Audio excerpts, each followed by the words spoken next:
Chat GPT.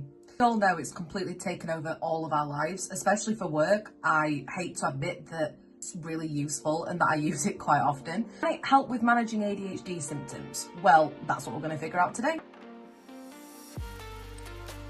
I'm your ADHD agony aunt, and today we're going to ask Chat GPT for 5 suggestions of things that it would recommend for an ADHD person to do to manage their symptoms. So I went to Chat GPT and I typed in as follows. So I thought I'd be quite generic and just type in the following really. So I'm a 27-year-old woman who has combined ADHD. For those who do not know, that is where you've got inattentive symptoms like forgetfulness and hyperactive symptoms. So I was diagnosed last year. Could you please give me 5 strategies to help manage my ADHD symptoms at home? Then given me, as requested, 5 recommendations. I'm going to go through each of the recommendations and tell you either have I already done it and my opinions on whether it works or not, or if I haven't done it, I'll do it and report back.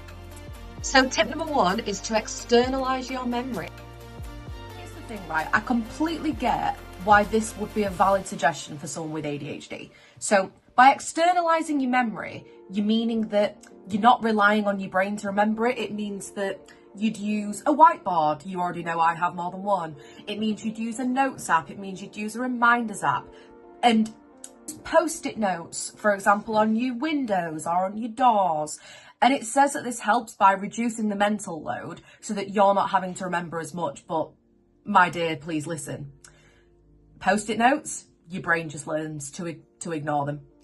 Things like whiteboards, your brain chooses to ignore them. You may remember perfectly for like a week while the whiteboard is new and your dopamine is high, but you can't remember after that. Having a whiteboard is just like a blank sort of picture on a wall. You don't use it. As much as I'd love to, as much as I have one literally right behind me now, I forget it exists. I don't use it all the time. So have I done this one? Yes. And does it work? Yes, if you actually remember to set the reminders to use the tools. If you can't remember to actually use them, it's totally pointless. I'm going to rate this tip 5 out of 10. Number 2 is to create a low friction environment. So I've got multiple thoughts about this. So number 1, there is some merit in this because, for example, I forever lose bobbles to tie up my hair. So I always have one near me that's on my wrist. And then I've got some in the drawers next to me. I've got some in the bathroom cupboard. I've got some in the drawer downstairs. Even though these places don't always make sense, by having them in these areas I am all the time, I never have to think, oh, but in order to put a hair bobble in, I have to go all the way upstairs and I'm just simply not going to do that. So I get it from that point of view. However, as much as they look nice, I have lost track of the amount of like little baskets of stuff around my house that I think looks aesthetic for like 2 weeks and then I'm blind to it again. So having little bins and drawers that you dump stuff in to sort of be like, oh, all my stuff's in one place, well, it doesn't really work. It ends up being a dumping ground for all sorts of other things. So you'll forget that you actually had a pair of nail scissors in this one basket, so you buy another 2 and then you end up with 5 like me, okay? So I'm going to rate this tip like 3 out of 10 because I think there's some merit in having things in easy places so that you can grab them whenever you need. Yes, absolutely. But I know how my brain works and it works for maybe 2 weeks and then I forget it exists and just dump other stuff in there and the whole thing's totally pointless. And you have to pay for little baskets.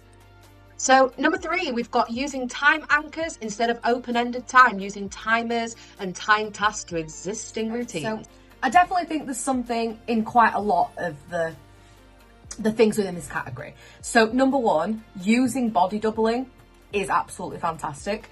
I highly recommend this app Dubby by the lovely ADHD love people. They do body doubling on all sorts of things and it's really helped me at times. Thank you. Body doubling, especially for things that you don't want to do, can be so helpful. So as I've explained before, I really struggle to brush my teeth. So one of the things I will do is whenever I see that my husband is brushing his teeth, I will just take that as my cue to brush mine and join him.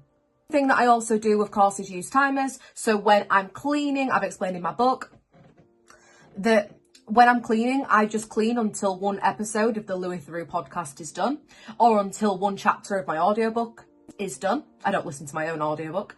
And as soon as that is done, if I really feel like I want to stop cleaning then I will stop. But if I'm already quite motivated, and sometimes I am, I then just continue. So that is great. For example, using a Pomodoro timer, of course, look at my video on that.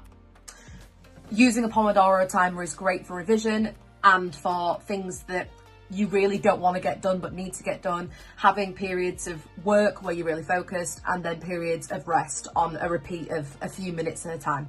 So for this one, I actually am going to give it maybe 8 stars out of 10 because it's really useful to have timers, because then you feel like you're not just doing it for all eternity. You're only doing the task for a few minutes and then it's going to come to an end.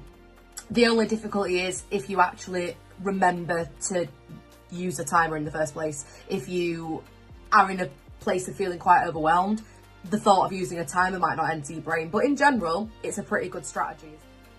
Number 4, work with the energy you have and not against it. Point 4 is something that I have used myself and I feel like has a lot of merit. So there are some days where I have super high energy. I would be able to clean the whole house. I'd be able to take my dog for an extra long walk. I'd be able to have like 3 meals of nutritious food.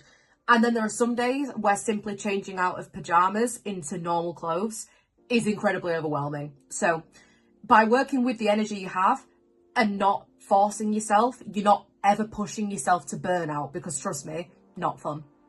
So for example, on days where you really have to do something, like for example, you have a work presentation that you really don't have the energy to do, but you know that you kind of have to do, just keep in your mind that that thing you're going to do today is exhausting and you're going to need to take extra care of yourself later. Everything always has to balance out. So I would give this a 10 out of 10. I can't see any issue whatsoever with giving yourself tasks fit for the energy that you have. So yeah, easy 10 out of 10 this one. Let's move to the last one. This final one definitely is my favourite, and it's for self-love and self-care. One of the things that was the most difficult when writing my book is that there were so many things in the past that I blame myself for. The vast majority of things I was told off for as a child were for being clumsy, were for not cleaning my room, were for not being sociable. Things that now that I know better, I know I could never have helped. Cannot stress the importance of self-love and self-compassion, because do I still drop my phone 4 times a day? Absolutely. Do I still forget things? All the time. But do I react the same way to myself now? No. Previously, my automatic response would have been like, you stupid woman, you've dropped your phone again, now it's cracked, now you're gonna have to pay more for it, how can you have done this again? But now my reaction would more be like, oh, here she goes again.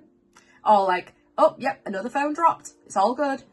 And just that change in mindset, just that little bit, it doesn't mean that you just stop dropping things forever. But what I've actually found is that I actually drop less and forget less now that I am not putting the pressure on myself constantly to remember those things. So yeah, this is where I'm going to end this video today on a 10 out of 10 for this. I cannot stress enough. If I could give it a million, well, it's my stars, I can do what I like. I'm going to give it 12 out of 10 because this is the most important thing. No matter what other people you have around you, no matter what treatment you're in, no matter what job you have, if you don't have unconditional self-love and acceptance, then none of those other treatments and things matter. This is literally the most important, I promise, yeah? It took me the long way around learning this lesson, so I'm telling you it now. Focus on your self-love above literally anything else, okay?